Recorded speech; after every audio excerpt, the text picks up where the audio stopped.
आगे बढ़ेंगे। मगरबी बंगाल इमाम एसोसिएशन ने रियासत के गवर्नर जगदीप धनकर को खत लिखकर माहौल ख़राब करने का इल्ज़ाम आयद किया है। इमाम एसोसिएशन ने कहा है कि अगर गवर्नर ने अपने बयान को वापस नहीं लिया तो लॉकडाउन के बाद रियासत भर में उनके खिलाफ तहरीक चलाई जाएगी। एसोसिएशन के मुताबिक बंगाल में कुल 40 मसाजिद हैं, जिनमें 26 मसाजिद के इस एसोसिएशन में मेंबर हैं।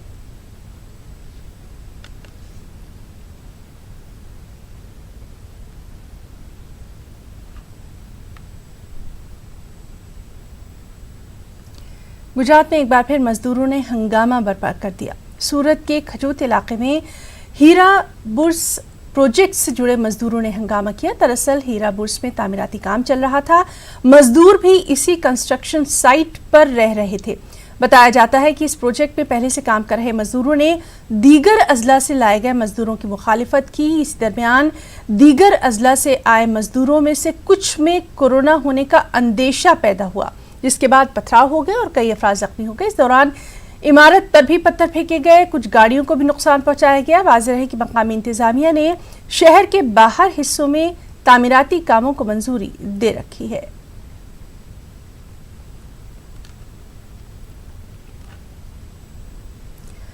मधेपुरा में कोरोना मरीज मिलने के बाद मधेपुरा जिले की सरहदों को सील कर दिया गया। पुलिस अमले को तैनात कर दिया गया। वैसे राहत की बात यह है कि मधेपुरा की मुतासरा खातून के रिश्तेदारों का कोरोना टेस्ट मनफी है। साथ ही गांव के लोगों के टेस्ट भी मनफी आए हैं।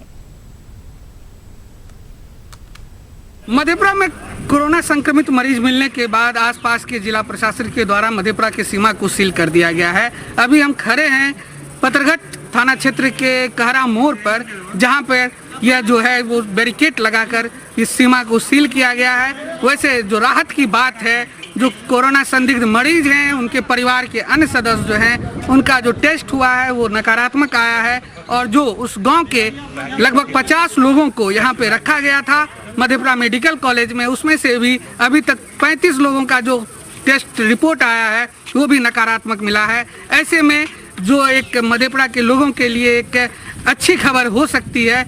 जो महिला जो है वो सिर्फ एक पर ही जो कोरोना का जो संक्रमण है वो ही है, और वो अभी पटना में इलाजरत है। मध्यप्रदेश न्यूज़ 18 के लिए तुर्बसु की रिपोर्ट।